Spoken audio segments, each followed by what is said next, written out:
and where they both collide. So, today I discovered a photograph. It was a photograph of the momentous Stacey Abrams.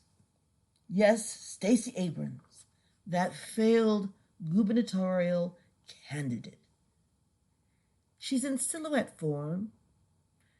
Behind her, it looks like fog, maybe, I don't know, maybe a little wind. She's wearing a sheer cape, as if to allude to Superwoman or Wonder Woman or something woman. And her silhouette is less than stunning. Okay, I thought this was a meme. When I first saw this. I said, oh, somebody's making fun of Stacey Abrams, But no, this is from the Washington Post. I could not believe my eyes. And then to make matters worse, this is what they said about her in the Washington Post. When she is finally introduced, the women shout and leap to their feet. Young women stand on chairs. Camera phones flash. Abrams, who appears both amused and slightly disturbed by the fuss over her, takes control of the chaotic scene. I've witnessed this level of affection for very few political leaders in the Democratic circles I've been in since 1980s. They have the last names Clinton, both Hillary and Bill, Sanders, Warren, Jackson, and Obama, both Michelle and Barack. End quote. Washington Post writer Kevin Powell recalled an event Abrams attended. Oh, dear God, I can't believe that this is where we are today. I cannot believe that this woman didn't even win. Okay? She's not particularly charming. I mean, on the scale of looks, nobody's really looking at her for any, oh, geez. Okay, I'm going to have to, this is not right. Did someone get paid extra money or something to do this? I'm just wondering, because it doesn't even make any sense. She wants to be vice president. We get that, Stacey. We get that. Your qualifications are nil. We really, I'm just trying to find a redeeming quality about you, Stacey Abrams. I know you're running on the black thing and you're running on the woman thing. I'm a black woman too. So, really, that doesn't qualify me to be the vice president. Just like Joe Biden, he might be qualified because he has actually been vice president, but mentally he's not there. And everybody knows it, but everybody's pretending it's not happening. Why are they doing that? Do they think we're dumb? Really, we all have some people in our family who suffer from a certain degree of dementia, but they are not running for president of the free world. Really. So this is, You want somebody with absolutely no experience, really, in office, a vice president, a heartbeat away from being the president, because with Joe Biden, it is a heartbeat away, literally. So this is very scary that they're pushing her. This is the Washington Post. They used to be reputable. Oh, the Times used to be reputable too. But then I started learning all sorts of new things about the Times. They never were as reputable as I thought they were when I was a little girl growing up in the South. They were never what I thought they were. And so I was fooled. I was lied to. Yeah, I had some teachers were excellent. I was really spoiled. I got the best teachers ever. But some of those teachers, they weren't. They just towed the line. They were completely controlled by the teachers union who tell them what to do. And then there's those people who the curriculums that we had to read from were terribly watered down history, revisionist history. Even today, I looked at my kids' school books. They are worse. They're worse. Revisionist history. So I feel sorry for our young people now. And this is who they're pushing. Stacey Abrams. Oh my gosh, Stacey. And the sad thing about this picture, because you know how I always think everybody needs a makeover? This picture is her makeover. This is when she had a glam squad. Oh, oh my. Okay, well, I'm going to have to collect myself here. Anyways, so point of interest is, speaking of the Democratic Party, as everybody, there's no love lost between me and the Democratic Party, period. I'm not talking about each individual, although some of them are really heinous, but I'm saying about the party in general. And I believe firmly that the Democratic Party is the largest, most long-lasting terrorist organization this world has ever seen. This country has ever seen. It's gone on way longer than we ever thought it would. And it's gotten way worse and way more evil, way more satanic. Everything that they're pushing is evil. They're almost practically just pro-sin, pretty much. You know, we're all sinners, but they are pro-sin. They want everybody to sin as much as they sin. And that's the problem I have with the Democratic Party. Because I'm trying to be a good Christian. I'm trying not to sin. But they are really pushing it. You know, to me, I mean, people have problems with homosexuality. You don't have to push them into it and say, keep going with that. No, you want to help them and pray for them. My goodness. Somebody wants to have sex outside of marriage, they set up a whole building, Planned Parenthood, so they can give out pills so people can have sex outside of marriage. That's still a sin, last I checked. It's not a popular one to talk about, but I'm talking about it. It's still a sin. And so they push all of this stuff. And then when the contraception doesn't work, then they'll help you kill your baby. Yeah. And you can find one of these places almost in every urban black neighborhood. Now black and Hispanic and a few really poor white people. But yeah, that's where they're planted. Now they've kind of grown and they want to have fancier buildings so that people will respect them for what they do. For what they do. All they do is promote the degradation of every human being on this planet and have a complete disregard for life. A complete disregard.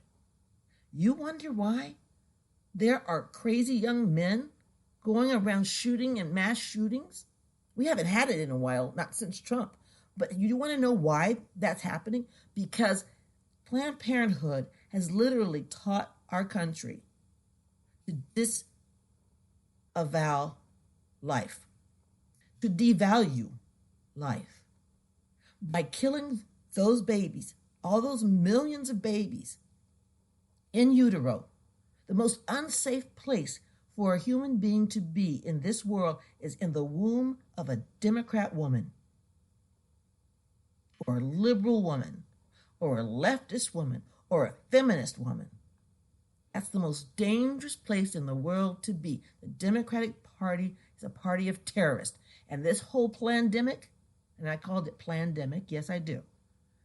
I called it that because everything they've done since they started the Ku Klux Klan has been about scaring everybody, terrorizing everybody. Now they got the news media doing it for them. They don't need the Klan anymore, although I'm sure there's some trickle effects of them. But I'm saying they got the news media to do it, and they toe the line. They give the same speeches, the same news they don't even write their own scripts. And they are scripts. They're not news story. They're scripts. And so they are terrorizing us right now during this pandemic. And if something comes up that's hopeful, that gives us hope, do you think they're going to say, oh, this is wonderful news? No, because Donald Trump was the one who brought up hydroxychloroquine. And because he brought it up, it cannot be good. Not in their pea brains. It cannot be good. So this week, after they've been terrorizing us and telling us the one thing that some doctors have said has worked 100% of the time, doctors in France, doctors in Greece, they've said 100% of the time that it has worked if you get to the disease early enough. Then now they're saying, well, but it's dangerous. But it's dangerous. No more dangerous than any of the other medicines you're peddling on the news, all the other medicines you're peddling on those commercials. You see the side effects? Oh, you might commit suicide if you take this medicine or that medicine. Yeah, that's pretty dangerous stuff. This stuff says, oh, it might, if you have heart problems, you might have a complication. I'm sure there's other side effects, but there's not a doggone thing we put in our mouths right now, today, that doesn't have side effects. How much steak do I love steak. How much steak do I eat that probably has hormones in it? And if it doesn't have hormones in it, maybe the cow ate grass that had Roundup in it. We're contaminated already. We're eating a bunch of crap already. And all they want to do is perpetuate the fear because that is their MO. That is how they operate. And aren't you tired of it? Aren't you tired of living in fear? I'm tired of it. I refuse to. I spent most of my life in fear. Most of my life. They want blacks to fear whites and whites to fear blacks. They want black men to fear police officers and police officers to fear black men. Because anybody else gets killed in this country, we don't hear about that. We only get to hear about it if it's a cop who kills a black man. And you know what? Now they don't even tell you the color of the cop because sometimes it's a black cop or a mixed cop or a Mexican cop. But right now, the whole picture they're painting is that all cops are actually white, which is another lie. That's how you know they're satanic because everything they do is about a lie. Like the lie of abortion is just a glob of cells. That's a lie. The lie about the sexual revolution, that there is such a thing as sex intercourse without a consequence. That's a lie. Because if it weren't a lie, there would be no need for, of course, the abortion. And there's never really a need for that. So contraception is a lie, and abortion is a lie. Everything they're pushing is a lie. And then they act like they care about kids. Remember? Kids in cages? But it's perfectly fine for a young boy who thinks of himself as a drag queen. Little boys don't know what they want at that age. And his parents let him parade around at a drag queen hangout with a bunch of grown, lustful men who want crazy stuff to see. And they're all cheering this kid on. And he's just a little boy. And it's sad. They don't care about kids. They don't care about kids. They never did. Not really. Kids are just useful things for them to get what they want, which is always the same thing, power. And that is exactly what Satan's always wanted. He's always wanted power. Since the Garden of Eden. Since the Garden of Eden with Eve, he's always wanted power. And he's going to use children to get it. Women particularly. So I'll be back in a few moments. When I come back, I want to talk a little bit more about hope.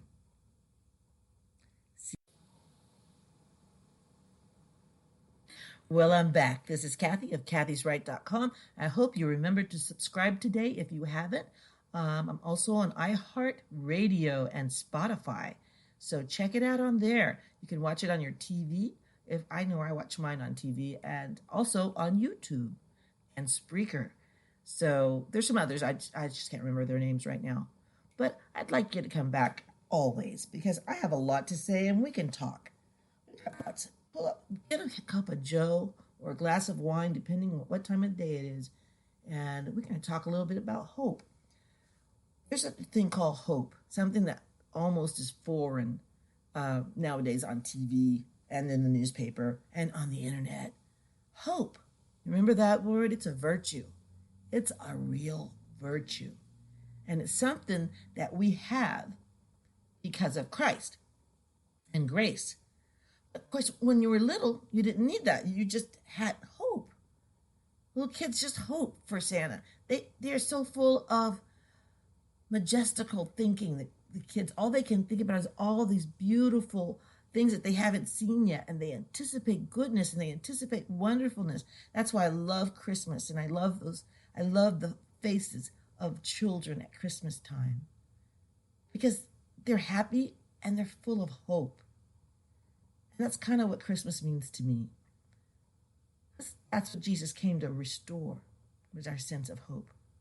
Before Jesus came, really, the Jews had given up on the idea of heaven many many of them. I mean, they had seven heavens, if you remember the term, seven heavens. And really, they were different, like Sheol, and they actually had seven heavens. And they kind of gave it up. You know, by the time Christ came on the scene, there were 632 commandments from Moses. 632. People think they stopped at 10, but they never stopped. The commandments kept coming.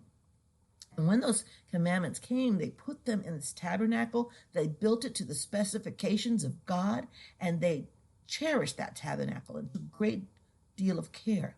It's been mysteriously missing. But guess what replaced the tabernacle of the law? Mary. The Virgin Mary, she became the new tabernacle of the new law, the law of love, the law of Jesus. And we cherish her because of her role in bringing in our salvation through Jesus Christ, of course. So I kind of get annoyed sometimes when people talk about Mary. It's not Catholics usually, but even some Christians talk about Mary as though God just sort of used her and then tossed her aside when he was done, because now we had Jesus. And that's not how my God operates. No. They talk about her so bad, and I've heard so many crazy things. Oh, what about those brothers of Jesus at the foot of the cross? Well, those two brothers of Jesus, their father was Zebedee. So you're saying Mary fooled around? The mother of God fooled around? No, that's not likely. No, Mary is awesome, and she's always going to be part of my heart, a large part of my heart, and she's helped me such a great amount of time and with my kids. And, you know, she identifies with my motherhood, and I love Mary since I've been a young girl. I've loved Mary. But, hey, keep ignoring Mary, people. You're making a big mistake. Because I don't know. When you say something bad about my mama, I'm not going to be too happy with you. If you're going to toss aside Mary, what must Jesus think? Because he certainly didn't toss her aside. She was at the foot of the cross. And that's where I am when I go to Mass. I'm at the foot of the cross with Mary.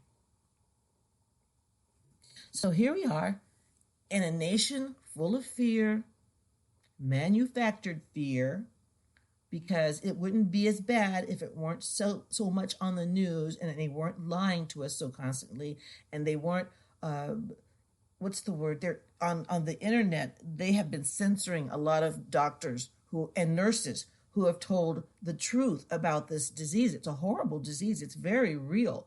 But there's a lot of ways to treat this disease that the media does not want you to know about, because they really want us to somehow end up in globalism and all that nonsense. But as soon as you put something out there, take it down. I've been in Facebook jail 3 times. They take everything down if it contradicts the running story of ABC News. If it's not the exact same thing as that, it's going to be taken down, and you might end up in Facebook jail, Twitter jail, like Candace Owen. You know, she's suing them now. God bless Candace Owen. I love her. She's one of my favorite speakers and debaters, and she's got a fight in her. She makes me proud. She makes me so proud. And I heard somebody say, on one of the groups that I'm in, heard is the wrong word, I guess read, that they said, oh, she's only in it for the money. Well, hell yeah. What's she supposed to do for money? She spends all her time public speaking. She should be paid for her work. She should be paid for her work. That's why I'm a Republican. I think everybody has the right to make as much money as possible and to be taxed as little as possible, as long as it's legal and no one gets hurt. So that's my thing. I'm not going to shrug somebody else for making money at doing something that they spend hours of the day doing. It's just supposed to make some money from it, and she's good at it. If I could afford her, I'd have her come give a speech out here where I live. But yeah, she's supposed to make some money. Stop counting other people's money. Anyways, I really like her. I'm glad she's suing Facebook. I read the papers today, and I think she's got a good case. A lot of people will be on her side, conservatives, but there's a lot of turncoats, even amongst us, people who get jealous. Jealousy is such an unattractive, it's an unattractive feature in a person, really. As soon as somebody else makes a little money, you're going to go, oh, no, she did it for the money. Oh, they're greedy. No, they're not. Greedy is when you want money that's not coming to you. If you want somebody else's money, it's not yours. That's greedy. But when you earn it, that's not greedy. So God bless her. I hope she makes lots of money. Just piss everybody off. God bless her. But yeah, I think that there's going to be hope. I think we're going to be a happy country again. I really want everybody to remember that in prayer and remember that hope virtue. Pray for the virtue of hope. That one is, it's not easy to get when you've had everything taken away from you.